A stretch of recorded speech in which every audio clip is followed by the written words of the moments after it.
अपने दोनों नैनों के मध्य में बैठी स्वयं की आत्मस्मृति दिव्य, अलौकिक, शक्तियों से भरी, गुणों से भरी, दिव्य प्रकाश का पुंज। मैं इस देह की मालिक आत्मा अपना स्वरूप देखते जाए, धीरे धीरे इसका ऑरा इस देह को भी स्वयं में समाहित करता जा रहा।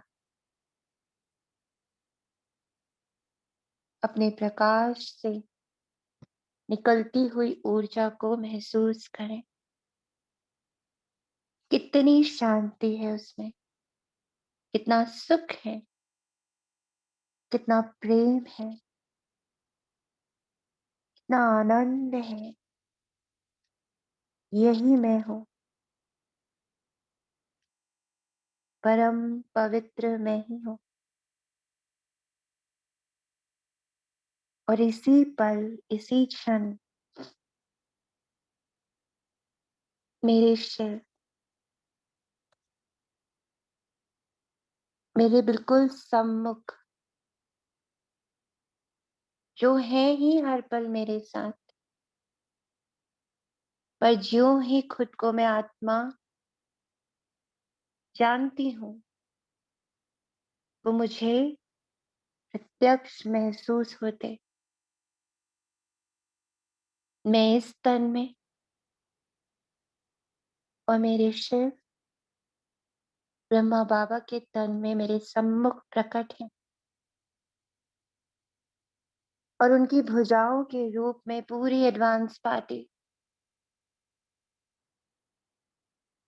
उनके आने का संदेश मिलते ही पांचों तत्व नवग्रह इसी पल, इसी क्षण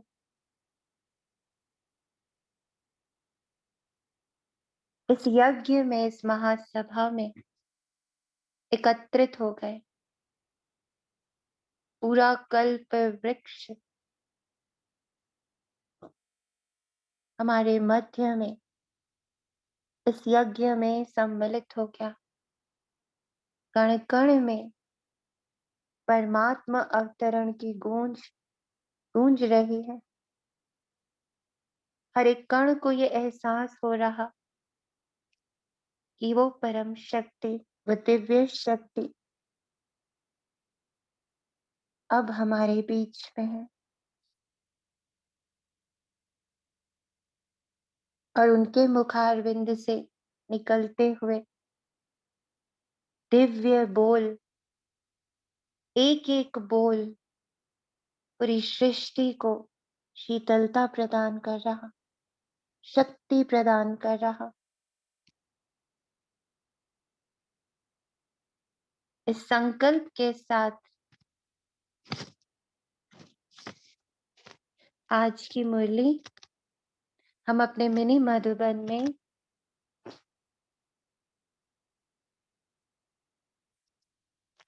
सुनते हैं। आज है 16 नवंबर 2022, प्रातः मुरली।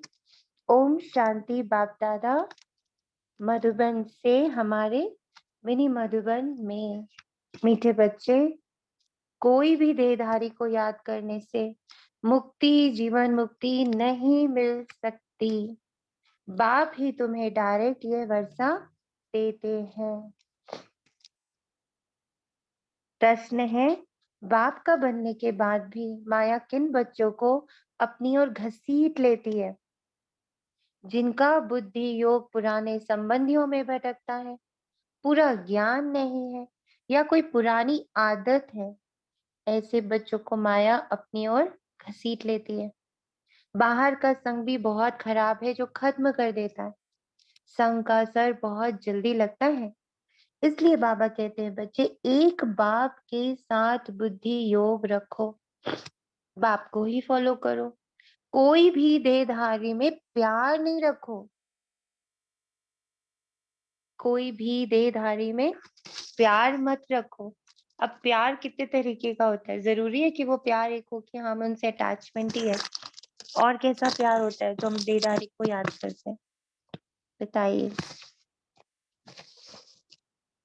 और कैसा प्यार होता है जो हम देहधारी को ही याद करते हैं? गुड मॉर्निंग, सभी हैं? दीदी एक तो भीतर से उनकी चिंता करते रहते हैं, हाँ जी। जैसे बच्चों के बारे में। एक तो दीदी चिंता करते रहते हैं भीतर से उनके बारे में, कहीं ना कहीं सूक्ष्म में चिंता होती है। ये भी अटैचमेंट वाला प्यार है, हम सोचते हैं प्यार है। हम्म। और क्या प्यार है? ये तो वही लोग हुए ना जिनसे हमें प्यार है तो उनकी चिंता हो जाती है। और क्या होता है? देखिए एक बार को, एक सेकंड रुक करके, कि क्यों मेरी बुद्धि हर पल देहधारियों को ही याद करती है। बाबा के लिए मेहनत करनी पड़ती है कि बाबा याद आए, अच्छा नहीं नहीं अब मैं बाबा से, अच्छा नहीं नहीं अभी बाबा से, बट ऑटोमेटिकली देहधारी याद आती। लगाव और झुकाव भी इस तरह होता है सूक्ष्म में भी। भले बाबा हम्म। बाबा करते हैं, कहीं ना कहीं वो हमें वो खींचती है, वो जो उनकी जो रहती है वो। हम्म। और बताइए, और क्या है? सिर्फ प्राप्ति। अभी तक मनमुक्ति में देहधारियों से प्राप्ति। एक तो प्राप्ति हो गई कि लगता है कि देहधारियों से ही प्राप्ति होती है। और बताइए, और क्या लगता है? ओम शांति। हाँ जी, ओम शांति। एक्सपेक्टेशंस होती हैं, सबसे पहले वही याद आता है अगर थोड़ा भी बहुत कुछ परिस्थिति इधर उधर हुई। तो एक्सपेक्टेशंस होती है, करेक्ट। और बताइए, और क्या होता है? भी अपने वैक्यूम को फिल करने के लिए भी कभी कभी ऐसा होता है कि याद करें, जैसे कि मैं किसी के प्रेजेंस में कुछ और ही बन जाती हूँ, वो कुछ और जो मैं बन जाती हूँ वो मुझे बहुत पसंद आता है। अच्छा, ओके, ठीक है, बहुत ओम बड़ी। शांति। जी, हम और बड़े स्वार्थी हो जाते हैं, किसी आदमी से हमारा मतलब निकलता होता है हम्म। तो हम अपने स्वार्थ की वजह से भी उसे याद करते हैं। हम्म। कई बार ऐसे भी होता है कि लाइक पेशेंस नहीं रहता है कि बाबा सब करेगा, मतलब अगर कुछ फिजिकली भी कुछ चाहिए तो वो पेशेंस में इंतजार नहीं रहता अंदर की, नहीं वो बाबा करेगा ना, पर वो हम्म। बहुत इजी लगता है कि सामने वाला जो दिख रहा है उसको ही बोल दूं। हम्म। तो एक प्यार हुआ हमारा किससे? एकदम तुरंत वही कहानी घूम घार के प्राप्ति पर ही आ रही है कि हमें प्राप्तियों का इतना भूख है, इतनी जल्दी है कि हमें हर पल देहधारी याद आता है। हमें दिमाग में होता है कि बाबा है ना, बाबा है ना, लेकिन इतनी अंदर अधैर्यता है, धैर्यता इतनी कम है। और फिर आंखों से देखने का कि हाँ भाई दिखे वो इंसान मुझे, दिखे तो सही, है ना। और उससे भी एक और बात जो है वो है, हमें सलाह हर पल चाहिए होती है, और सलाहकार जो है ना वो हमेशा मुझे सामने ही चाहिए। तो इसके लिए भी हम फट से देहधारी याद करते हैं कि हाँ बाबा तो है, बाबा तो है, लेकिन इनसे पूछूं तो जरा, इनको फोन तो करूं, इनसे बात तो करूं। इतना ज्यादा ये होता है कि हम बाबा पे टिक ही नहीं पाते। तो आज किस चीज की मेहनत करेंगे? नहीं, एक और चीज में लग रही थी कि सलाह देने का भी बहुत शौक है। तो कोई मेरी दीदी सलाह मान रहा होगा ना तो बाबर उसी के पास जाके देखूंगी इसने ठीक किया। दीदी ओम शांति। ओम शांति। दीदी हम दीदी हम खुद को ही चीट कर रहे होते हैं उस टाइम पे। हम्म। चीट भी नहीं कहेंगे, हमारे अंदर अधैर्यता होती, हमें लगता है ऐसे कैसे छोड़ दूं, मतलब, है ना। ओम शांति दीदी। ओम शांति। दीदी ये भी लगता है बाबा को बोल के फिर ऐसे नहीं लगता है कि बाबा को बोल दिया है तो छोड़ दे, फिर उसको हम्म। बार बार बाबा को याद दिलाते हैं। तो बाबा ये भी बोलते हैं ना कि मुझे बोल दिया है तो छोड़ दे, फिर कच्चा फल तोड़ते हो तुम, हम्म। इसलिए तो फिर ये हम हमें, बेदारियों में पड़ते हो। करेक्ट, तो आज ये देखना है। ओम शांति दीदी। ओम ओम शांति दीदी। शांति। ओम हाँ जी, और शांति। दूसरा, हाँ जी, और दूसरा हमें शेयर करने की बड़ी आदत है कि मेरे हाँ, करेक्ट, बिल्कुल करेक्ट, कि भी हमें चाहे वो दुख शेयर करना भी बहुत पसंद है। तो अब समझ में आ रहा है कि देहधारी की में है, शेयर कुछ। दुख की है, सुख की है, खुशी की है, तो शेयर करने की बड़ी आदत होती है। हाँ जी, तो ये क्या हाँ समझ जी, में तो आया? इसलिए देहधारियों की जरूरत हमें ज्यादा महसूस होती है। हाँ जी, तो क्या समझ में आया कि इट इज नॉट ओनली कि हमें किसी से प्यार है इसलिए हम देहधारी में अटके रहते हैं। हमें इतनी कुलबुलाहट है, हमें इतनी अधैर्यता है कि हमें बार बार देहधारी ही दिखता है। तो इसलिए आज का हमारा होमवर्क यही रहेगा कि हम बार बार अंदर चेक करें कि किस किस बात पर मुझे सिर्फ बाबा देहधारी याद आता है, मुझे बाबा याद ही नहीं आता। सुना हाँ जी, केले के इंसान अपने केले बन सकते हैं, यस, उसको माई चाहिए मतलब बेटी चाहिए। करेक्ट। हमें अपने अकेलेपन से भी बहुत डर लगता है, तो भी हम क्या करते हैं, हम फटाफट देहधारी को पकड़ते हैं, राइट। तो आज हम पूरी चेकिंग करेंगे और बार बार इसको कन्वर्ट भी करते जाएंगे कि गुड, मुझे पता चल रहा है कि मेरा बुद्धि योग बार बार किन कारणों से, भय से, अकेलेपन से, अधैर्यता से, फिर बहुत जल्दी मुझे सॉल्यूशन चाहिए, सलाह चाहिए ना, या अपनी दुख दर्द को जल्दी जल्दी शेयर करना है, अपनी खुशी को भी जल्दी से शेयर करना है। तो ये बहुत सारे ऐसे कारण होते हैं जिसकी वजह से हम सिर्फ सारी कोई देखते रहते हैं। ठीक है, तो आज हमारा होमवर्क रहेगा। कल का होमवर्क कैसा रहा सबका, कोई शेयर करेगा? Anybody to share? ओम शांति।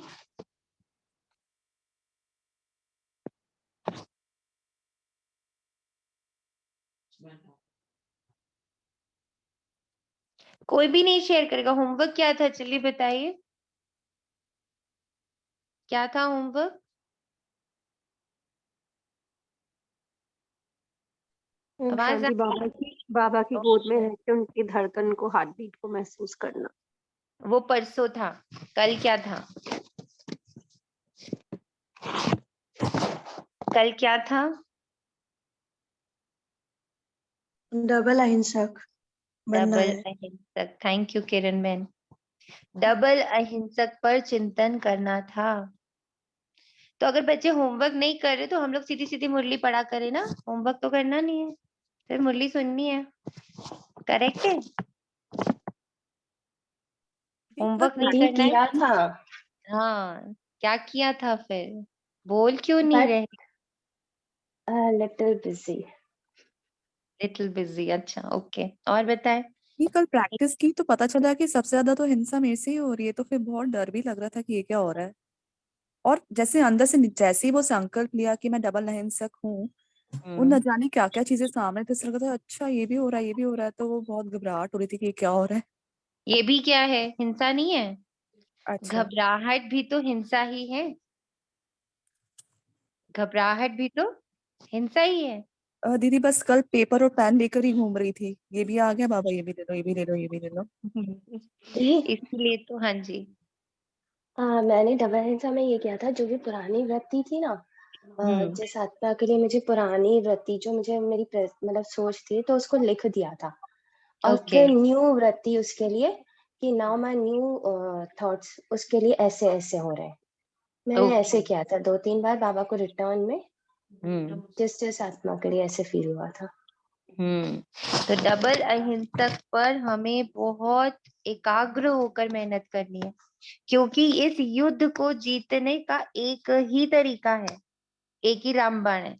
और कल बाबा ने एक और रामबाण दिया था हमें, क्या करना था हमें? पहले अपने दुख की लहरों को खत्म करना था, उससे पहले हमें किसी से भी कनेक्ट नहीं होना है।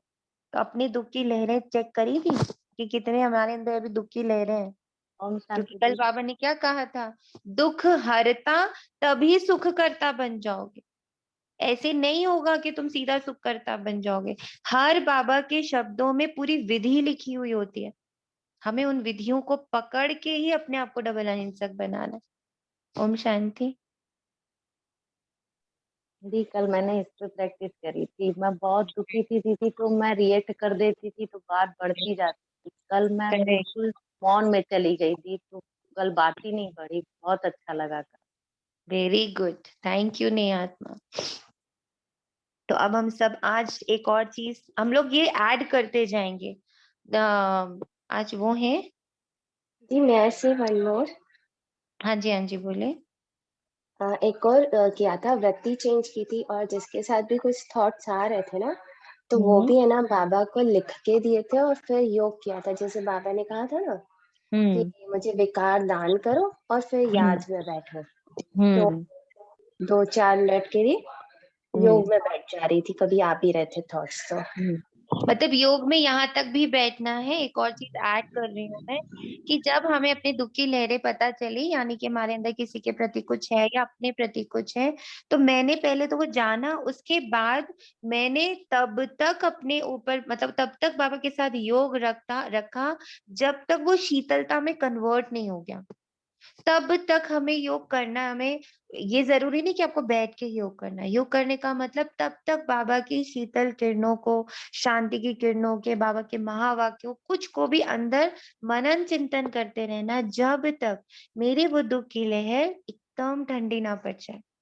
क्योंकि ये चीज अगर मेरे हाथ लगे और हमने उसको ठीक से रिजॉल्व नहीं किया, तो फिर क्या होगा? कोई फायदा नहीं होगा। हमने जाना, हमने पहचाना, हम फिर वैसे ही हो गए। आप कहोगे कल फिर मेरे को उस आत्मा के प्रति वैसा ही आ रहा था। क्यों? क्योंकि मैंने उसको पूरी तरह रिजॉल्व नहीं किया था। तो चलते फिरते काम करते भी उसको रिजॉल्व करते जाना है, अनटिल एंड अनलेस कि मुझे एकदम शीतल, एकदम न्यूट्रल, एकदम समता का अनुभव ना होने लग पड़े। ठीक है? और अब ओम ऐड शांति दीदी, ओम ओम शांति दीदी। मैंने कल इसके लिए ये किया कि पहले तो मैंने ये बोला कि पूरा काफी time 5-7 minute I love my self, पहले अपने आप को मैंने भरा, और भरने के बाद फिर जो मतलब मौन रही थोड़ी देर। तो जिस आत्मा को थोड़ा सा परेशानी थी, उस आत्मा ने भी कल महसूस किया कि you are changing and I must be, कि मुझे भी ऐसे करना है। तो थोड़ा वेरी कल बड़ी गुड, राहत मिली, बहुत राहत मिली वेरी मुझे। गुड। मतलब इसको कंटिन्यू करना है। इस पूरे जी ग्रुप को डबल अहिंसक की इतनी विधियां निकालनी है कि ऐसा लगे कि बस विद इन अ मंथ ये पूरा ग्रुप जो है डबल अहिंसक के पेपर में पास हो गया, है ना? ओम शांति दीदी। ओम शांति। दीदी कल आपने कहा था ना कि मोबाइल को कचरे में फेंक देना, टीवी बंद कर देना। तो हाँ मैं जी। कल सारा दिन मैंने मोबाइल भी बंद रखा, टीवी भी बंद रखी, और बैठे बैठे अपने आप बाबा याद आते गए, और हाँ, अपने आप योग लगता ही गया। जब जब ग्रेट। बैठी ना, अपने हाँ, आप योग लगता रहा। और कविता दीदी के अनुमा शाम योग में भी जल्दी गई, और बहुत अच्छा योग लगा, वेरी गुड, वेरी गुड। क्योंकि व्यर्थ चला ही नहीं सारा दिन। बहुत सुंदर। तो सब अपने अनुभवों की खान बनिए कि जो बाबा दे रहा हमें विधियां, उसको हम लोग यूज करें। गीत है तुम्हें पाकर हमने जहां पा लिया, जमी तो जमी आसमां पा लिया। ओम शांति। मीठे मीठे बच्चे जानते हैं कि अभी बेहद के बाप से हमें वर्षा मिल रहा है। ये बहुत समझने की बात है। कहावत है, परम पिता परमात्मा सभी धर्म स्थापकों को भेज देते हैं अपना अपना धर्म स्थापन करने के लिए। तो वह आकर धर्म स्थापन करते हैं। ऐसे नहीं कि वह कोई को वर्षा देते हैं, नहीं, वर्षे की बात ही नहीं निकलती। वर्षा देने वाला एक बाप है। क्राइस्ट की आत्मा कोई सभी का बाप थोड़ी है जो वर्षा देंगे। वे तो क्रिश्चियन का भी बाप नहीं जो वर्षा देवे। भला वे कौन सा वर्षा देंगे? प्रश्न उठता है ना। और वर्षा किसको देंगे? पहली बात, उनके पास कोई प्रॉपर्टी है। दूसरी बात, वो प्रॉपर्टी किसको देंगे? वे तो धर्म स्थापन करने आते हैं। उनके पीछे दूसरे क्रिश्चियन धर्म की आत्माएं आती जाती हैं। वर्षे की बात ही नहीं। बाप से वर्षा लेना होता है। समझो, इब्राहिम, बुद्ध, क्राइस्ट आदि आए, उन्होंने क्या किया? किसको वर्षा दिया? नहीं, वर्षा देना बाप का ही काम है। वे तो खुद आते, आत्माएं आती जाती, वृद्धि को पाती रहती। वर्षा हमेशा क्रिएटर से मिलता है। क्रिएटर एक है, लौकिक बाप दूसरा है, अलौकिक बाप दूसरा। यह धारण करने की बातें हैं।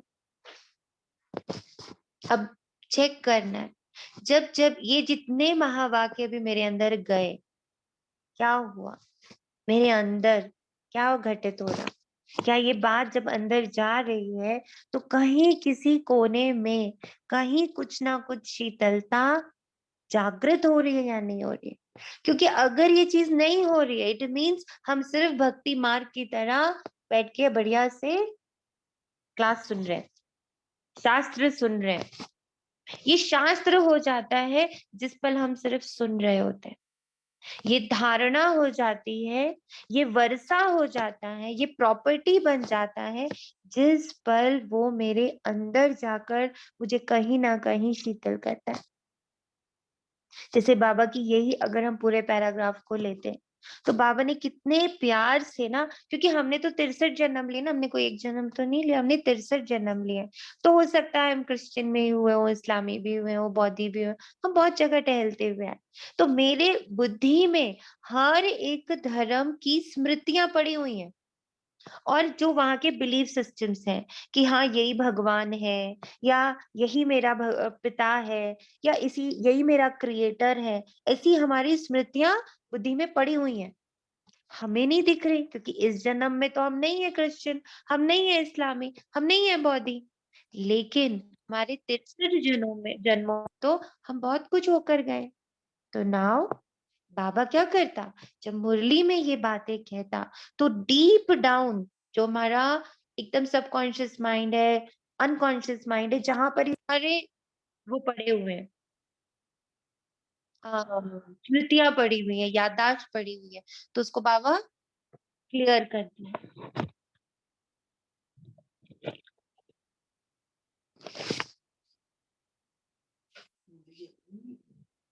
ये तो कौन सा है?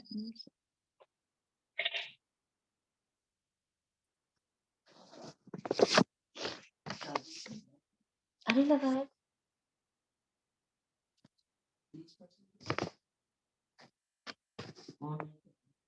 होने तो बाबा कहते, धारणा भी उन्हों को होगी जो औरों को दान करते होंगे। ये पॉइंट क्लियर हुआ सबको कि बाबा की जो ये बातें होती वो मेरे काम की कैसे।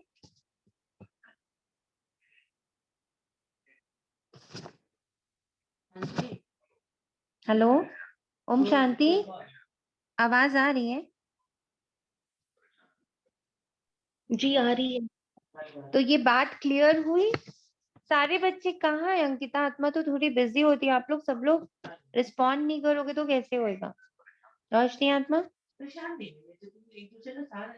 दीदी एक बार और थोड़ा क्लियर कर दीजिए, शॉर्ट में ही। इसीलिए पूछ रही हूँ क्योंकि ये पॉइंट बहुत इंपॉर्टेंट है। प्लीज सिर्फ मुरली सुनिए, नहीं समझिए। और किसको समझ नहीं आया ये पॉइंट? मुझे भी नहीं समझ आया। एक बार और रिपीट करिए।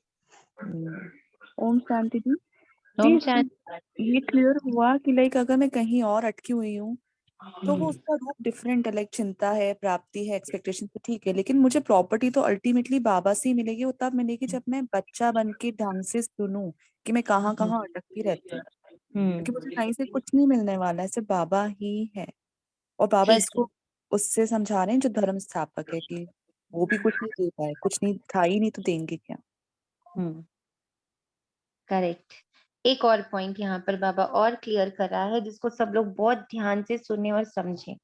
जब बाबा हमें ये सारे धर्म स्थापकों के बारे में बता रहा होता है, तो कई बार ना बुद्धि अलग हो जाती है। बुद्धि क्यों अलग हो जाती है? कि हाँ हम थोड़ी ऐसे सोचते हैं, हम थोड़ी अब सोच रहे हैं बुद्ध इब्राहिम के बारे में, बुद्ध के बारे में, या क्राइस्ट के बारे में, हम थोड़ी उनको पिता मान रहे हैं। तो क्या होता है, उतनी देर के लिए जितनी देर बाबा इस तरह की बात कर रहा होता है, बुद्धि निकल लेती है कि ये मेरे लिए नहीं बात हो रही है, क्योंकि ये ऐसा कुछ मैं थोड़ी सोचती हूँ। तो कैसे बुद्धि मुरली से एकदम से हट जाती। लेकिन बाबा ने क्या कहा, यह बातें अगर धारण नहीं होंगी, कौन सी बात? कि धर्म स्थापकों से वर्षा नहीं मिलता, वर्षा यानी प्रॉपर्टी नहीं मिलती। अब ये कहीं ना कहीं हमारे सब कॉन्शियस माइंड में, तो हमने 63 जन्म अलग अलग लिए, पहले तो हमने 21 जन्म देवताओं वाले लिए, लेकिन जो मैंने 63 जन्म द्वापर से कलयुग तक का लिया है, उसमें मैंने अलग अलग धर्मों में गई हूं। मैं कोई निश्चय होकर तो नहीं कह सकता कि नहीं मैं तो किसी धर्म में गई नहीं, मैं तो सिर्फ इसी में देवता धर्म से हिंदू धर्म में आई, हिंदू धर्म से फिर मैं ब्राह्मण धर्म में चली गई, ऐसा तो नहीं हुआ है ना। अब क्या है, जब हम इतने धर्मों में गए हैं तो हमारी बुद्धि में अलग अलग मान्यताएं पड़ी हुई हैं, जो उन्होंने सिखाया पढ़ाया वो सब हमारे सबकॉन्शियस में पड़ा हुआ है। अब क्या होता है, जब बाबा ये वाली बात बोलता है, जब बाबा कहता है कि वो जो तुम जन्म जी कर आए हो, वो सारे तो धर्म पिताओं ने जो कुछ भी कहा है वो अब तुम्हें क्या करना है, रिलीज करना है, क्योंकि कहीं ना कहीं हमने उस समय उनको पिता माना होगा, अपना क्रिएटर माना होगा। जब हम उस जन्म में रहे होंगे, हम बहुत उनके बहुत बड़े भक्त रहे होंगे, हम सोचते होंगे कि यही सब कुछ है हमारे लिए। ठीक है, तो अब क्या है, वो वाले जो स्मृतियां हैं, वो वाले जो पॉइंट्स हैं, उनको भी तो बाबा को क्या करना है, रिलीज करना है ना, शांत करना है, शीतल करना है, कन्वर्ट करना है। तो वो वाले पॉइंट्स कब क्लियर होते हैं, जब बाबा ये वाले पॉइंट्स कहता है, तो उस समय स्वीकार करना है। जब बाबा ये लाइनें बोल रहा है कि क्रिश्चियन जो होता है वो क्राइस्ट को मानते हैं, वो थोड़ी पिता होता है, वो थोड़ी तुम्हें वर्षा देगा, तो ये भी, ये जो बाबा के पॉइंट्स है ना, ये खुद में वर्षा है। How it is a property, because जैसे जैसे ये हमारे अंदर जा रहा है, तो मेरी जो वो सबकॉन्शियस माइंड या अनकॉन्शियस माइंड में वो पुरानी स्मृतियां पड़ी हुई हैं, उसको क्या मिल रही है, भोजन मिल रहा है, वो कन्वर्ट कर रहा है हमारे थॉट्स को। इसके लिए बाबा के किसी महावाक्य के लिए भी बुद्धि को वो मार्जिन मत दीजिए। मैं आत्मा अपनी बुद्धि और मन को कभी वो मार्जिन ना दो कि अरे ये लाइन मेरे लिए थोड़ी है, ये तो जो ना दूसरों को मानते हैं उनके लिए। क्लियर हुई अब ये पॉइंट? राइट दी, अभी क्लियर हुई, पहले समझ ही नहीं आई, सॉरी। जी दीदी। जी अभी हुई। क्योंकि हमारी बुद्धि और मन को जैसे ही हम ये कहते हैं ना, ये हमारे लिए नहीं है, तो बुद्धि निकल लेती दूसरी तरफ। तो बुद्धि पूरे टाइम मुरली में ही रहे, इधर उधर ना जाए। उसके लिए ये पॉइंट याद रखना जरूरी है कि हम 63 जन्म होते हुए आए, तो हम किसी भी उसमें गए होंगे, हम किसी भी धर्म में गए होंगे, तो मेरे अंदर एक तो कॉन्शियस माइंड है जिसको हम समझा बुझा के चल रहे हैं कि नहीं हम तो बाबा को ही मानते हैं ये वो, लेकिन जो हमारा सब कॉन्शियस और अनकॉन्शियस माइंड है, जिसके बारे में हमें बहुत अभी नॉलेज नहीं है, वहां ये सारी मान्यताएं पड़ी हुई हैं, और उसकी सफाई बाबा इन बातों से करता है। इसीलिए बाबा कहता है ये धारण करने की बातें हैं, धारणा भी उन्हों को होगी जो औरों को दान करते होंगे। दीदी ओम शांति। ओम शांति। दीदी ये भी अनुभव किया है, जब मुरली सुनते हैं या पढ़ते हैं, तो दीदी बुद्धि को बहुत महीन बनाना पड़ता है उस समय। अब एक सेकंड में दीदी देखा है, अगर एक सेकंड भी थोड़ा सा इधर उधर हुआ ना, तो वो पॉइंट खिसक जाता है, तो बैठता कारण नहीं है। है ना, बुद्धि महीन नहीं बनाना है, बुद्धि से बातें करनी, बुद्धि को क्रिएटिव रखना है कि ये मेरे लिए है, ये हर एक महावाक्य मेरे लिए। अब बुद्धि कहेगी क्यों मेरे लिए? बुद्धि बहुत लॉजिकल होती है, बुद्धि इलॉजिकल और ऐसे ही नहीं चलती है, उसको लॉजिक चाहिए। तो जब आप उसको ये लॉजिक दोगे कि सुनो हम लोग 63 जन्म जी कर आए हैं, पता नहीं किस धर्म की कौन सी मान्यता मेरे अंदर पड़ी हुई होगी, इसलिए मुझे और हर एक महावाक्य सुनना है। दीदी और क्लियर? बाबा तो ये बातें है ना, वो बहुत सूक्ष्म की बता रहा है ना, स्थूल की नहीं है। और हमारी बुद्धि कहीं ना कहीं स्थूल में अटकी होती है, तो वो खिसकती रहती है, इसीलिए भी है, क्योंकि ये यहाँ की बातें नहीं है, इसीलिए भी। ठीक है, तो इसलिए शांति। बाबा कहता ओम शांति। इससे ये भी हो सकता है कि जैसे हम उसको रिजेक्ट करते हैं, तो जैसे हमारे हमने आपने जैसे बताया कि कहीं ना कहीं हमने उस धर्म में जन्म लिया हो, तो कोई ना कोई कुछ उनका रिस्पेक्ट तो होगा हमारे मन में। यस, तो करेक्ट। और अगर हम यहाँ उसको इग्नोर करेंगे, तो हमारे हाँ अंदर जो विचारधाराएं हो जाएंगी, हाँ, वो एक विचार युद्ध होता रहेगा, एकदम परफेक्ट भाई। युद्ध तो होता रहेगा, हमारे फिर अंदर अपना दो कुछ। विचारधाराएं चलेंगी, हाँ, करेक्ट। और उसमें फिर हमारा व्यर्थ बहुत चलना शुरू हो जाएगा। हाँ, उसमें और युद्ध शुरू हो जाएगा। अगर हम एक्सेप्ट करेंगे उस चीज को यस प्यार से उसको करेंगे, तो हो सकता है वो यस, मेरी समझ में आया। करेक्ट, बिल्कुल करेक्ट कह रहे हैं। हमारा उनके प्रति एक सॉफ्ट कॉर्नर बना ही रहेगा, हम कभी भी डिफरेंशिएट नहीं कर पाएंगे। फिर हमारे मुख से भी निकलेगा सब एक ही तो कहते हैं, वो भी यही कहते थे, बाबा भी यही कहते हैं, ये ब्राह्मणों के मुख से निकल जाता है। कारण क्या है? बिकॉज वही सॉफ्ट कॉर्नर अभी भी है, उनके प्रति रिस्पेक्ट, उनके प्रति वो वाला भाव कि हाँ वो भी तो हमारे पिता है, क्योंकि उस जन्म में, किसी एक जन्म में हम होकर आए हैं उनके साथ। इसलिए बाबा की ये बातों का धारणा करना बहुत जरूरी है, समझना बहुत जरूरी। क्रिश्चियन, इस्लामी, बौद्धी आदि सबका बाप एक है, सब गॉड फादर कहते हैं। क्राइस्ट ने भी कहा है गॉड फादर, फादर को कभी भूलते नहीं है। गॉड फादर एक ही निराकार को कहा जाता है, सब निराकार आत्माओं का बाप एक ही है। धर्म स्थापकों का भी वह निराकार एक बाप है, उनसे ही वर्षा मिलता है। सब गॉडफादर कहकर पुकारते हैं, एक भारत ही है जिसमें कहते हैं ईश्वर सर्वव्यापी है। भारत से ही और सभी सर्वव्यापी कहना सीखे। अगर ईश्वर सर्वव्यापी है फिर ईश्वर को याद क्यों करते हो? साधु लोग साधना व प्रार्थना किसकी करते हैं? बात तो पूछेंगे ना। क्रिएटर सबका एक है, वही पतित पावन है। सतयुग में भी सभी पावन ही होते हैं। फिर पतित कैसे बनते हैं? लिखा हुआ है, देवताएं ही वाम मार्ग में जाते हैं। अब फिर पावन दुनिया बन रही है। द्वापर आदि से पतित दुनिया शुरू होती है। देखो बाबा भी क्लियर कर रहा है कि ये जो हमारी बुद्धि में डाइवर्जन हुआ, बुद्धि का पतित होना इज नॉट ओनली कि हम विकार में जा रहे हैं। ये जो हमारी द्वैतता आ गई, ये जो हम किसी और को भगवान मानने लगे, ये जो हमारे अंदर सर्वव्यापी की बात आ गई, ये सब पतितपना है। इन सब से क्या हो रहा है? हमारी बुद्धि डुअलिटी में चली जाती है, हम बट जाते हैं, हमारा बंटवारा हो जाता है, विभाजन हो जाता है। तो कैसे हमारा विभाजन हुआ द्वापर से, ये बाबा इसलिए समझाता है ताकि अब हम धीरे धीरे उस विभाजन से किस में आ जाए? वननेस में आ जाए। क्लैरिटी आ रही? क्लैरिटी जी आ रही जी कि पतित होने का अर्थ खाली विकार में जाना नहीं है। पतित होने का अर्थ भटकना भी है। पतित होने का अर्थ विभाजित होना भी है। पतित होने का अर्थ सर्वव्यापी समझ लेना भी है। ये सब पतित होना है। इन सब को बाबा रिलीज करता है, हमें क्या बनाता है? पावन बनाता है। तो आज पावन होने का अर्थ ये भी समझ आ रहा कि हमारे अंदर जो ये पुरानी मान्यताएं पड़ी हुई है उससे भी अपने आप को रिलीज कर। अब फिर पावन दुनिया बन रही है। द्वापर आदि से पतित दुनिया शुरू होती है। ईश्वरीय राज्य और आसुरी राज्य आधा आधा है। भारत की ही बात है, रावण को भारत में ही जलाते हैं।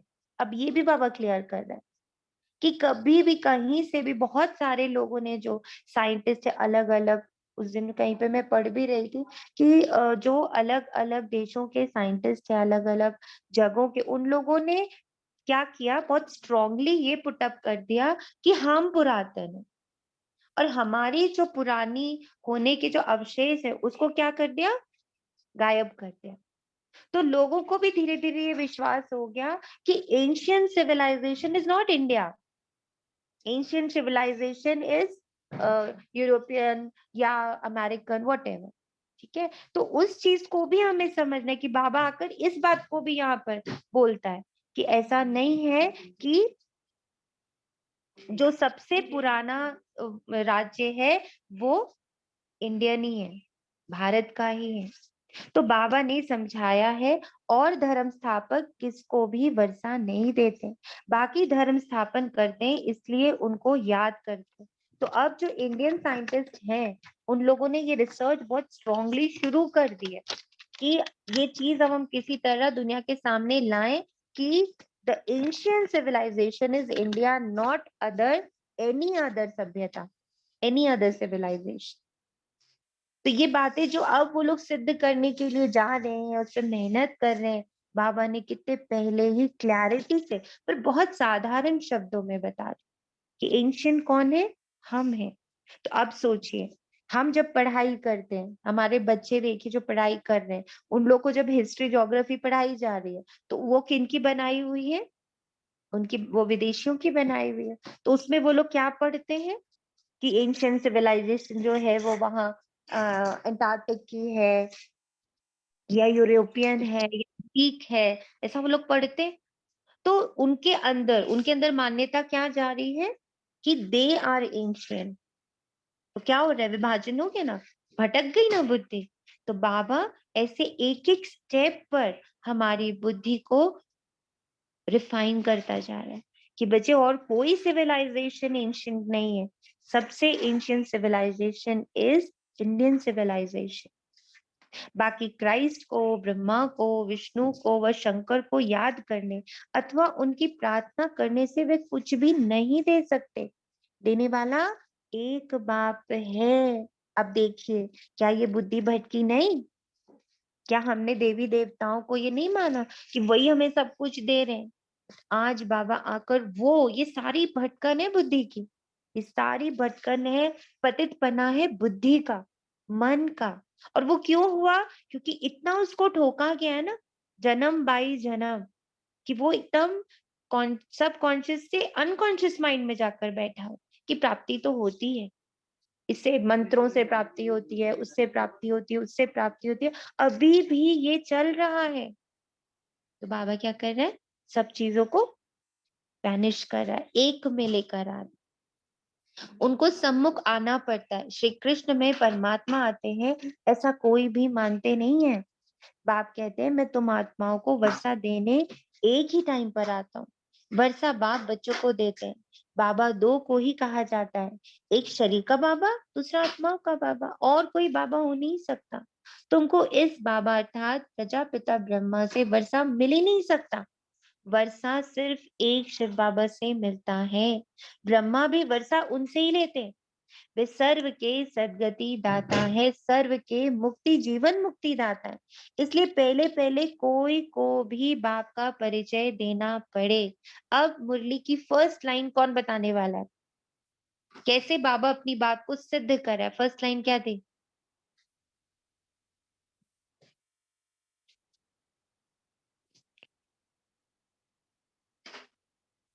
किसी भी बताएं। देहधारी को याद नहीं करना है।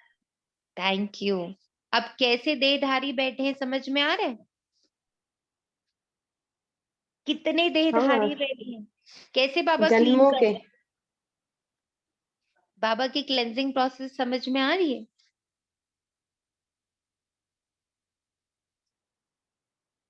जी दीदी बुद्धि में ही बैठे हुए हैं इतने सारे देवता। ये जन्मों के जो क्राइस्ट, ये एवरीथिंग ना, इब्राहिम, इनके अलावा कनेक्शन। जो हमें सिखाया पढ़ाया गया है हिस्ट्री से, ज्योग्राफी से ना, क्योंकि ये सब तो फ्रॉम हमने स्कूल्स बना दिया ऑल्सो। ना, है ना, सारे शास्त्र बनाए गए। तो आज हमारे बच्चे हम लोग को कई बार क्वेश्चन करते हैं, मम्मा आप लोग कैसे बोलते हो 5000 ईयर्स का, हमने तो ये पढ़ा, हमने तो वो पढ़ा। तो बाबा इन सब की क्लैरिटी दे रहा कि बच्चे कोई और तुम्हें कुछ भी दे ही नहीं सकता, इवन कोई देवी देवता भी नहीं। उनको भी वो शक्ति मैं देता हूँ, उनके द्वारा भी मैं कार्य करता हूँ। तो देखिए बाबा की क्लेंजिंग प्रोसेस, कि अभी भी अगर कहीं सूक्ष्म में भी हमें ऐसा लग रहा कि ये मेरी मदद करता है, वो देवी देवता या वो पांचों तत्व या ये सारे ब्राह्मण या सारे धर्म पिता, बहुत सारे हैं हमारे आसपास, हमारे फ्रेंड्स, हमारे relatives, no, nobody can help you जब तक बाबा नहीं चाहता, जब तक बाबा के मन में ये नहीं आता, जब तक बाबा नहीं सोचता कि मुझे इस बच्चे की मदद करनी है, हमारी मदद कोई नहीं कर सकता है। अब देखो बाबा कैसे हमारी बुद्धि को हर एक विभाजन से, हर एक लगाव से, हर एक झुकाव से मुक्त कर रहा है। क्योंकि जो हमारी मदद करता है उससे लगाव हो जाता है ना, उसके प्रति झुकाव हो जाता है ना, नहीं होता? कहीं हम कुछ पढ़ते हैं, किसी बुक से लगाव हो जाता है, उसमें इतनी अच्छी अच्छी बातें थी ना, जब मैंने उसको पढ़ा तो मेरा मन बहुत शांत हुआ। मैंने वो वाले हिस्ट्री पढ़ी, ज्योग्राफी पढ़ी, तो मेरे जितने क्वेश्चंस थे ना वो आंसर्ड हो गए। बेसिकली क्या है, प्रश्नों के भंडार है हम। देखिए एक बच्चा पैदा होता है कितना जिज्ञासु होता है, उसको हर चीज जाननी। तो हमारे अंदर एक और संस्कार पर रावण ने डाला, प्रश्न प्रश्न प्रश्न प्रश्न प्रश्न। अब जब इस प्रश्न का उत्तर कहीं से भी मिल रहा तो हम उसके प्रति लगाव, झुकाव, उसके प्रति रिस्पेक्ट, उसके प्रति प्यार जागृत हो जाता है। शी हेल्प मी, उसने मेरे लिए किया, ब्राह्मणों में भी हो जाता है। बाबा क्या पक्का करा रहे हैं? फिर से सुनिए, बाप कहते हैं मैं तुम आत्माओं को वर्षा देना एक ही टाइम पर आता हूँ। तुमको इस बाबा अर्थात प्रजापिता ब्रह्मा से भी वर्षा नहीं मिल सकता, शंकर, विष्णु, क्राइस्ट, बौद्ध, किसी से भी नहीं मिल सकता। भल कोई बुजुर्ग को भी बाबा व पिताजी कह देते हैं, परंतु बाप है नहीं। बाप एक लौकिक, दूसरा पारलौकिक होता है। ये ब्रह्मा भी जिस्मानी बाप है। तुम बच्चों को अडॉप्ट करते हैं, भल तुम ब्रह्मा को बाबा कहते हो, परंतु वर्षा तो उनसे मिलता है ना। कौन सा वर्षा? सदगति का। दुर्गति व जीवन बंध से तो सब छूटते हैं। इस समय भारत खां सारी दुनिया आम रावण के बंधन में। आत्माएं, आज रावण की नई परिभाषा बाबा दे रहा है। आ रही है रावण की नई परिभाषा समझ में? पतित पने की नई परिभाषा समझ में आ रही है? बोलेगा कोई? अब बच्चे बोलेंगे आ नहीं रही तो है। सीधी मुरली चलेगी। आ रही अरे है। सीधी सीधी हाँ मुरली जी, कर आ रही डालना। है कि बुक्स जो हेल्प करती है, जो आत्मा हेल्प करती है, उनसे भी नॉट कनेक्टेड, कनेक्ट टू बाबा। हम उनके वाह, गुणों में पहुंच जाते हैं। यस। अब समझ आया जब आपने कहा बुद्धि को कैसे अरे अटक अगर ये भी करता है तो वो बाबा के निमित्त होके हम यही सोचते हैं ना कि निमित्त बना के भेजा है बाबा ने। हाँ, तो हम निमित्त में अटकते हैं ना, इसीलिए। पर पर हम ये निमित्त बिल्कुल बहुत ना अच्छी देखें, हम सिर्फ बहुत ये देखें कि हम सिर्फ बाबा हेल्प करता है मेरी। दी ये जो आपने कहा ना, नोबडी कैन हेल्प यू जब तक बाबा नहीं चाहता, ये बात एकदम हिट हो गई। Otherwise correct. बुद्धि वहीं अटक जाती थी लोगों में। जी जी। आपने बोला था ना कि आपकी देहधारियों में क्यों जाते हो, ये भी तो कारण है कि हम मतलब सीधे ही बोल देते हैं कि हाँ हाँ बाबा सीधा थोड़ी बोलेगा कोई निमित्त आएगा, ये निमित्त है ये वो। Correct correct. क्लियर हो रहा है जी कैसे बिल्कुल। बुद्धि आती है? ब्राह्मण आत्माओं को तो फिर भी निमित्त समझते हैं, लेकिन जो फैमिली मेंबर्स रहते हैं, अगर हम ये समझें कि बाबा द्वारा हो रहा है तो फिर किसी में हम अटकेंगे ही नहीं, कोई करे या ना करे या नहीं। यही तो दीदी बाबा चाहते हैं। दीदी जी ये भी अनुभव किया अभी 2-4 दिन पहले भी कि कोई बात थी, तो ऐसा लग रहा था कि है ना इसको बोलूं उसको बोलूं, और बोला भी एक आध बार, तो वो मजा नहीं आ रहा था, मन में ना सेटिस्फाई नहीं हो रहा था अंदर से। तो दीदी फिर है ना, अरे वो तो बाबा याद आ गया कि बाबा को बोलना है, मैं तो बाबा को बोल रही हूँ, छोड़ो किसी को भी नहीं बोलती। और जैसे ही बाबा को बोला तो दीदी वो चीज इतने परफेक्ट तरीके से हुई, इतने सुंदर तरीके से हुई। मैं अपने बेटे से ही बोल रही थी, देखो कि बाबा को बोलो कोई भी बात, तो कितने सुंदर तरीके से बाबा सजा के उस चीज को दे देता है। बहुत खुशी हो रही थी फिर। तो आज अपनी बुद्धि के विभाजन को, बुद्धि के प्यार को समझना है और इसको वहां लाना है जहाँ बाबा में लाने की कोशिश कर रहे हैं। बाबा कहते दुर्गति व जीवन बंध से तो सब छूटते हैं। इस समय भारत खास सारी दुनिया आम रावण के बंधन में। आत्माएं जो पहले पहले आती हैं तो वो पहले जीवन मुक्त फिर जीवन बंद बनती है। पहले सुख फिर दुख भोगना है, ये बुद्धि में बिठाना चाहिए। कोई भी देहधारी को याद करने से मुक्ति, जीवन मुक्ति मिल नहीं सकती है। मैसेंजर लोग भी किसको वर्षा दे नहीं सकते। मुक्ति, जीवन मुक्ति का वर्षा सिर्फ और सिर्फ बाप ही आकर देते हैं। परंतु किनको डायरेक्ट, किनको इनडायरेक्ट? तुम बच्चों के सम्मुख ही बाप होता है। इतने इतने इतने भाग्यशाली हम बच्चे। किसी को डायरेक्ट, किसी को इनडायरेक्ट। अब जो लोग धर्म पिताओं को मानते हैं, किताबों को मानते हैं, शास्त्रों को मानते हैं, जिस मंत्रों को मानते हैं ना, तो बाबा कहता है उनको वहां से क्या करे। कितना वो निरहंकारी बाबा है ना कि चलो वहां से। पर तुम कितने भाग्यशाली हो, तुमको बाबा डायरेक्ट पालना देने आए, डायरेक्ट वर्षा देने आए, और हम फिर भी इनडायरेक्ट चल रहे हैं। हम कितने बुद्धू हैं। बाबा मुझे डायरेक्ट देने आया और मैं फिर भी इनडायरेक्ट चलने की कोशिश करूं, मैं कितनी बुद्धू हूँ। तुम बच्चों के सम्मुख ही बाप होता है। दिन प्रतिदिन तुम देखेंगे बाबा मधुबन से बाहर कहाँ जाएगा ही नहीं। सुना, ये जो छोटा सा मिनी मधुबन बाबा ने बनाया ना, बाबा चले यहाँ से बाबा कहीं जाएगा ही नहीं। इस पुरानी दुनिया में रखा ही क्या है। शिव बाबा कहते हैं हमको स्वर्ग में जाने अथवा स्वर्ग को देखने की भी खुशी नहीं है, तो बाकी इस दुनिया में कहाँ जाएंगे। मेरा पार्टी ऐसा है, पतित दुनिया में आता हूँ। 7 वंडर्स ऑफ वर्ल्ड कहते हैं, परंतु उनमें कोई स्वर्ग बनाते नहीं है, बताते भी नहीं है। स्वर्ग तो पीछे आता है।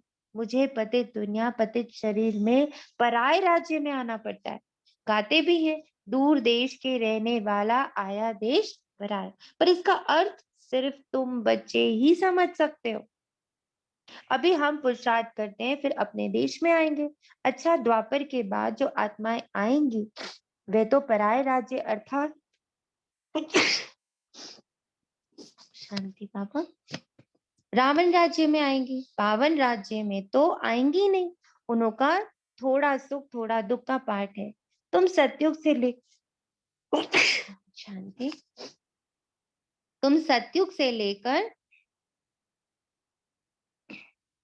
फुल सुख देखते हो, हर एक को अपना अपना पाठ मिला हुआ है। बाप तुम बच्चों को बैठ राज समझाते हैं कि मैं कैसे देवी देवता धर्म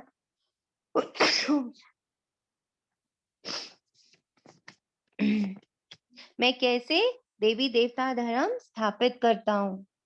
इसमें सुख ही सुख है और उसके लिए तुमको लायक बनाता हूँ। तुम समझते हो हम स्वर्ग के मालिक थे, फिर माया ने पूरा नालायक बनाया। बाप कहते अभी तुम कितने बेसमझ बन पड़े हो। नारद की कहानी है ना, तुम समझ सकते हो। भारत झांझ बनाने वाला लक्ष्मी को कैसे भरेगा?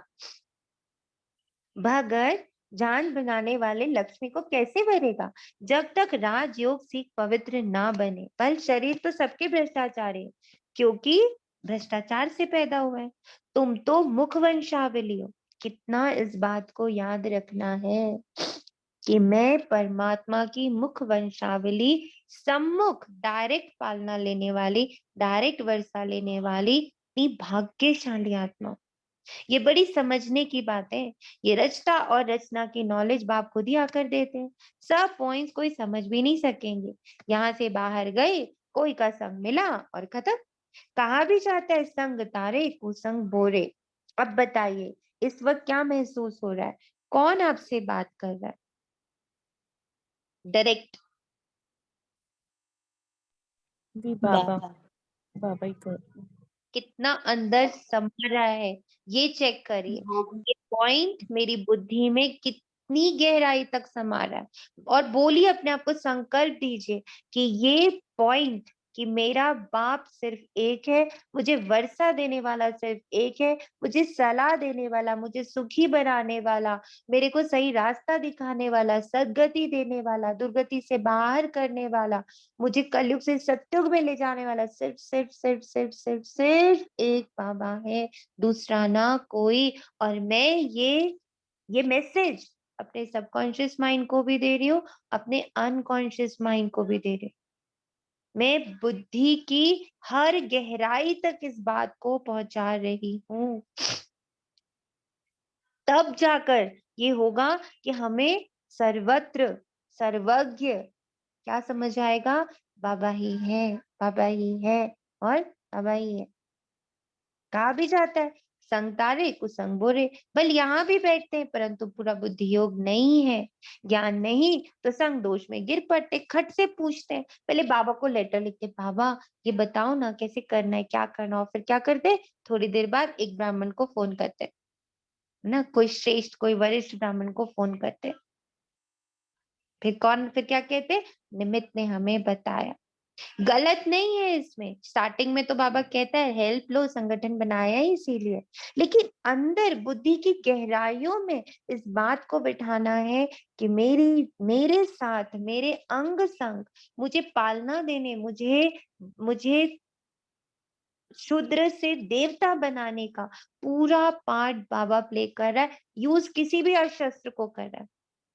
ये सारी आत्माएं, ये सारी परिस्थितियां, जो कुछ भी मेरे आसपास आ रही है, ये सब बाबा के वेपन्स हैं, बाबा के अस्त्र हैं। किस लिए? मुझे देवता बनाने के लिए। तो फिर संग दोष होगा ही नहीं, कोई और बुद्धि में आएगा ही नहीं। जब ये दिखेगा, माना किसी को हमारी कमियां निकालने का शौक है ना, वो बार बार हमारी कमी निकाल के हमारे सामने रखता है। तो अब अगर हम ये देख ले कि ये वो नेल और ये वो बाबा हथौड़ा और ये वो नेल है, नेल मतलब वो कीली ना जिससे कि मूर्ति को तराशते हैं, ठीक है। तो हम ये देख रहे हैं कि बाबा हथौड़ा और ये कीली और ये दोनों मिलके मेरी बार बार मेरी कमी को मेरे सामने रखकर क्या कर रहे हैं, मेरे को तराश रहे हैं। तो मुझे सिर्फ बाबा ही दिख रहा है कि बाबा तुम मेरी कमी, मेरी कमजोरियों को इस आत्मा के थ्रू सामने ला रहे हो ना। तो मुझे अब ये आत्मा नहीं दिख रहे, मुझे तो सिर्फ तुम दिख रहे हो कि बच्चे ये तुम्हारे अंदर, इसको निकालो बाहर। तो क्या हो जाएगा, बुद्धि योग देहधारियों में जाएगा ही नहीं। बुद्धि देखेगी ही नहीं देहधारी ने कि इसने मुझे दुख दिया, इसने मुझे प्रताड़ना दिया, इसने मेरे लिए उल्टा बोला, इसलिए मेरे लिए सुलटा बोला, इसने मुझे बहुत प्यार किया, ये मुझे कितना प्यार करता है, मुझे अपने हाथों से बना के खिलाता, मेरा कितना ध्यान रखता। ये सब ये नहीं है,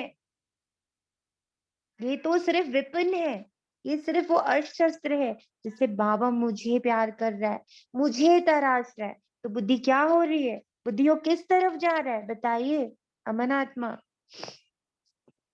हाँ बुद्धि जी दी, किसकी तरफ जा रहा है? बाबा सिर्फ बाबा दिख रहा है। और ये प्रैक्टिकल भी है मुझे आत्मा का। करेक्ट, इसीलिए तो आपका नाम लिया है बाबा ने कि जो बच्चा इसको बहुत एकाग्रता से कर रहा है, पूरी बुद्धि लगा रहा है इसमें कि मुझे अब कोई नहीं दिखता, मुझे सिर्फ बाबा दिखता है। पर उसकी विधि बाबा कितनी सुंदर दिखा रहा है, देखो कैसे हमारी क्लेंजिंग कर रहा है बाबा ना। कोई भी किसी में आदत है तो उनका संग करने से वे असर झट पड़ जाता है। सुना, जिसके साथ बहुत ज्यादा रहेंगे उसका असर हमारे ऊपर आ जाएगा। इसलिए हमें सिर्फ बाबा के साथ रहना है ताकि बाबा का असर मुझ पर आए। कितना ब्यूटीफुल है ना, जिसके संग रहेंगे उसका असर झट पड़ेगा। बाबा कह रहा है बाबा के संग रहेंगे तो बाबा का असर पड़ेगा।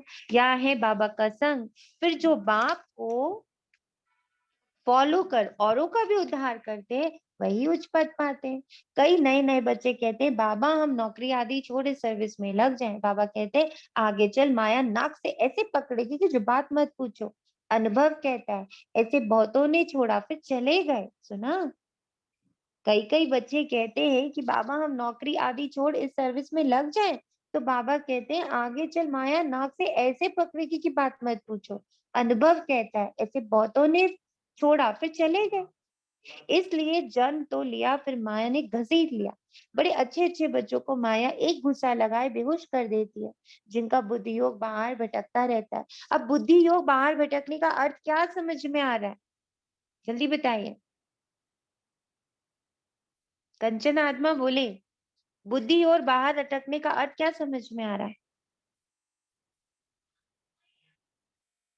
ओम ममता शांति जी, दीदी। ओम शांति बोले। बुद्धि देहधारियों में ज्यादा भटक रही है। कैसे भटक रही है, क्लियर हो रहा है? जी दीदी। हम्म, दीदी ये इंसिडेंट मेरे साथ हुआ है। एक्चुअली मैं खुद देहधारियों में फंस गई थी।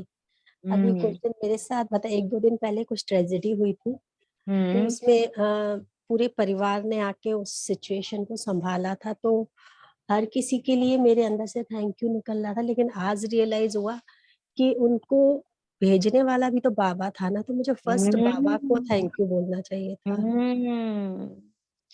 करेक्ट। और ऐसे क्या होगा जब ये बात बुद्धि में बैठेगी तो क्या हो जाएगा, धीरे धीरे बाबा संग हो जाएगा और सब अशस्त्र दिखेंगे। जैसे कि किसी ने तलवार से किसी का गला काटा तो तलवार को थोड़ी पूजने बैठ जाता है ना। क्या सोचता है कि अरे उसने मतलब जिसने उस तलवार को यूज किया और वो उस बंदे मतलब उस विघन को काटा, तो आई एम थैंकिंग दैट तलवार वाला ना, नॉट तलवार। ऐसे ही बाबा हर जगह है। जब वो कोई कोई चीज मेरे सामने कोई विघन लाता है, कोई बातें लाता है, तो वो छेनी हथौड़ा हो जाता है, ठीक है। और जब बाबा मेरे को बहुत किसी से पैम्पर करवाता है, किसी से मेरी प्रेज करवाता है, तो फिर बाबा उस वक्त क्या हो जाता है, माता पिता हो जाता है कि देखो तुमने अच्छा काम किया तो मैं तुम्हें प्यार करवा रहा हूँ, ये करवा रहा हूँ। तो वो भी शस्त्र है। और जब तुम कुछ गड़बड़ जा रहे हो तो देखो मैं ला रहा हूँ हथौड़ी छेना किसी किसी को बना करके, और उससे मैं तुम्हारी ठुकाई कर रहा हूँ। तो हर पल मुझे दिखे यहाँ से भी बाबा ही आ रहा है, यहाँ से भी बाबा ही आ रहा है, तब मेरा बुद्धि योग क्या हो जाएगा, किसी में नहीं जाएगा, सिर्फ बाबा में रहेगा। तो जिनका बुद्धि योग बाहर भटकता रहता है पुराने संबंधियों आदि में, इसलिए बाबा कहते हैं देहधारियों से बुद्धि योग जास्ती मत रखो। इस बाबा से भी भल तुम्हारा कितना भी प्यार है, कौन, ब्रह्मा बाबा, कितना भी प्यार है तो भी इनसे बुद्धि योग मत लगाओ। बाप को याद नहीं करेंगे तो विकर्म विनाश नहीं होंगे। कोई भी शरीरधारी में प्यार मत रखो। सत्संगों में सब शरीरधारी ही सुनाते हैं, कोई महात्मा का नाम लेते हैं, ऐसे थोड़े ही कहते कि परमपिता परमात्मा शिव हमको पढ़ाते हैं। बाप बेट बच्चों को समझाते हैं इस रचना का चैतन्य बीज मैं हूँ, मुझे सारे झाड़ की नॉलेज है। वह तो जड़ बीज है, चैतन्य होता तो सुनाता। मुझ बीज में जरूर झाड़ के आदि मध्य अंत की नॉलेज होगी। यह है बेहद की बात। इस समय तमो प्रधान राज्य है तो उसका भबका जरूर होगा। कितने बड़े बड़े नाम रखते हैं, ज्ञानेश्वर, गंगेश्वर, नंद, लेकिन आनंद तो कोई को मिल नहीं सकता। सन्यासी खुद कहते हैं सुखाग्रष्ट समान है, लेकिन स्वर्ग का नाम भूलते नहीं है। कहते फलाना स्वर्ग पधारा, फिर पितरों को बुलाते हैं। आत्मा कोई में प्रवेश कर बोलती है, परंतु आत्मा कैसे आती कोई नहीं जानती। शरीर दूसरे का है, खाएगी भी उनकी आत्मा, उनके पेट में पड़ेगा। हाँ, बाकी वासना बह लेती है। शिव बाबा तो है ही अभोक्ता, कुछ खाते नहीं है। मम्मा की आत्मा आती है तो खाती है, पितृ भी आते हैं तो खाते हैं। ये बातें समझने की है। तो सिवाय एक बाप के किसको बाबा नहीं कहा जाता। इनसे क्या वर्षा मिल सकता, कुछ नहीं मिल सकेगा। क्राइस्ट ने वर्षा दिया है क्या? उन्होंने तो लड़ाई कर राजाई स्थापन की। क्रिश्चियन लोगों ने लड़ाई की। जब धन की वृद्धि हो, धन इकट्ठा हो, तब राजाई चल सके। समझा लड़ने का संस्कार कैसे पड़ा? किसी ने भी जगदीश भाई की अगर बुक्स पढ़ी है ड्रामा वाली, तो उसका जो सेकेंड पार्ट है उसमें उन्होंने बड़े अच्छे से समझा। आजकल बाबा मुझे पढ़ा रहा है वो बुक, तो उन्होंने कैसे समझाया कि हमारे युद्ध का संस्कार कैसे पड़ गया, कि हम आज तक युद्ध में ही, हम माया से भी युद्ध करने लगते हैं, अपने आप से भी युद्ध करने। ये युद्ध का संस्कार कैसे पड़ा, उसमें उन्होंने बहुत अच्छे से समझाया है कि द्वापर में सबसे पहले हर चीज के लिए क्या शुरू हुआ, युद्ध। अच्छा, राज्य बढ़ाना है, युद्ध। अपने आप को प्रोटेक्ट करना है, युद्ध। कुछ भी करना है, युद्ध। जितने धर्म स्थापक आए तो दूसरे धर्मों से उसको अलग करना है, युद्ध। तो युद्ध का संस्कार पड़ता चला गया। तो हम ज्ञान में भी आकर अपने युद्ध के संस्कार से मुक्त नहीं हुए। इस पॉइंट को प्लीज अच्छे से समझिएगा। युद्ध का संस्कार बना हुआ है। मुझे बार बार चेक करना है, मुझे युद्ध, मैं कहीं युद्ध तो नहीं कर रही। जैसे बहस करना, जैसे अपने बात को सिद्ध करना, जैसे बाबा को सिद्ध करना, उसका भी युद्ध छिड़ा पड़ा अंदर। मुझे बाबा को सिद्ध करना है, मुझे बाबा को प्रत्यक्ष करना है ना, मुझे विकारों को हराना है। हराना, लड़ाना, ये सारे शब्द कैसे है? ये सारे शब्द माया और रावण के दिए हुए। और बाबा ने क्या शब्द दिया? डबल, अहिंसक, शांति, सुख, प्रेम, यही सब बाबा ने शब्द दिए। तो कैसे पूरा बाबा शब्दों का हेर फेर करके हमारी क्लेंजिंग कर रहा है, वो हमें समझना।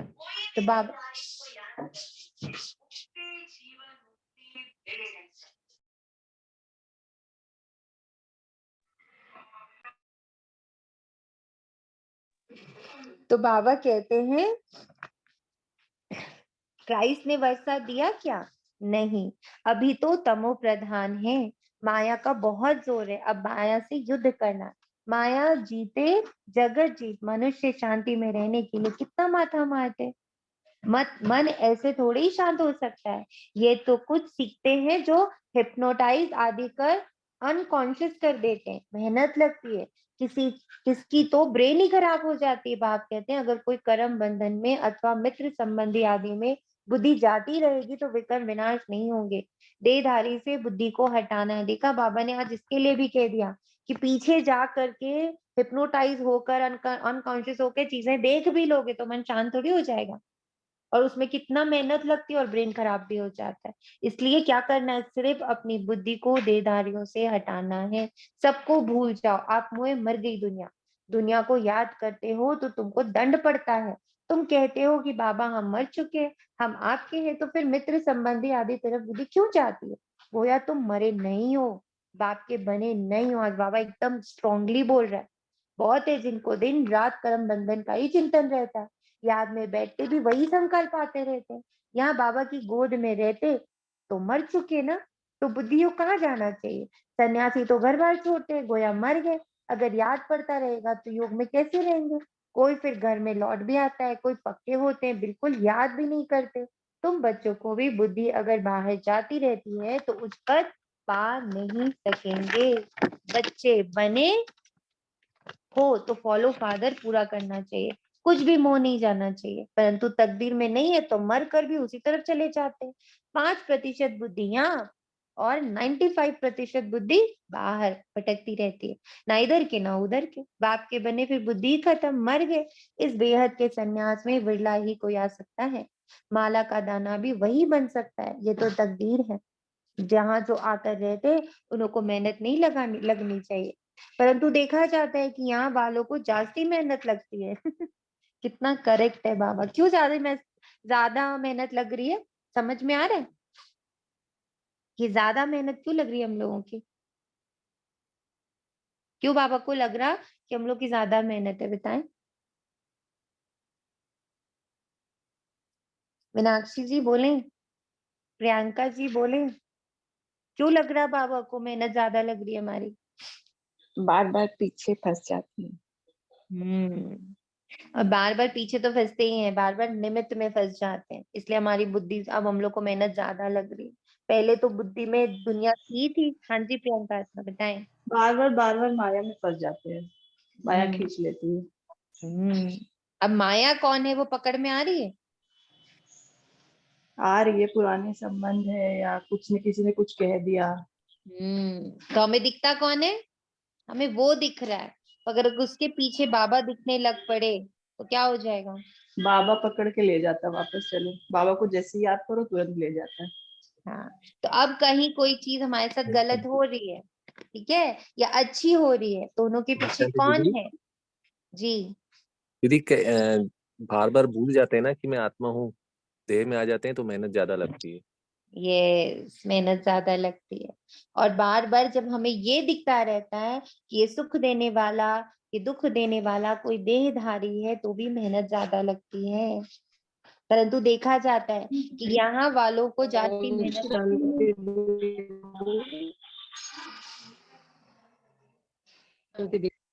मेरे को ऐसे लगता है कि लोगों की जो एक्सपेक्टेशंस बढ़ जाती है ना हमारे लिए, तो हमें मेहनत ज्यादा करनी पड़ती है कि उनको भी संतुष्ट करना और इधर से अपने को भी, और अपने मतलब और भी जो हम जहाँ जा रहे हैं उस चीज को भी एक्सपेक्टेशंस भी कई बार हमारे ना परेशानी का कारण बन जाती है।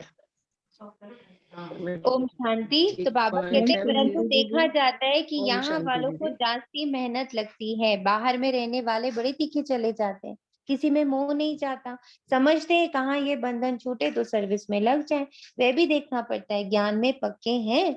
अगर कच्चे होंगे तो पति मर गया तो जैसे जख्म पर नमक पड़ जाता है, जब तक अच्छी रीति नहीं मरे तो जैसे जख्म पर नमक पड़ता रहता है। यहाँ तो बाबा कहा बस बाबा के बन गए, पुराना संबंध छूटा, वे जाने, उनके कर्म जाने, हम क्या जाने। इतनी उछल होनी चाहिए। सोचो बाबा कितना हाई टारगेट दे रहा है कि कोई जख्म पर कोई भी नमक ना पड़े।